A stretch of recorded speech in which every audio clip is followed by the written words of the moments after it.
കെഞ്ചിനെ വിളിക്ക്, അവൻ കഥ പറയട്ടെ. വിശ്വാസങ്ങൾ മരിച്ചു മണ്ണടിഞ്ഞ ആ സ്ഥലത്ത് ഒരു ഭ്രാന്തൻ കെട്ടുകഥകൾ പറഞ്ഞുകൊണ്ടേയിരുന്നു. അങ്ങനെ സൂര്യവർദ്ധൻ ആർക്കും തൊടാൻ പോലുമാകാത്തത്ര ഉയരത്തിൽ എത്തിച്ചേർന്നു. ഈ സാമ്രാജ്യങ്ങൾ ഭദ്രമായി കാത്തുരക്ഷിക്കുന്നതിനായി 5 പാർട്ട്നേഴ്സിനെ 5 സ്തംഭങ്ങളായി അവൻ തിരഞ്ഞെടുത്തു.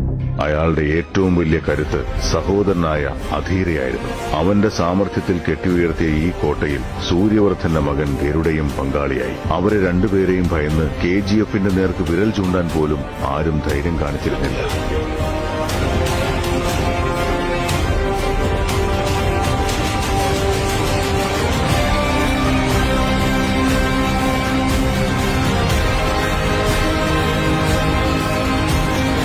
ഇതാണ് ആദ്യത്തെ അധ്യായം. കഥ ഇനിയാണ് ആരംഭിക്കുന്നത്.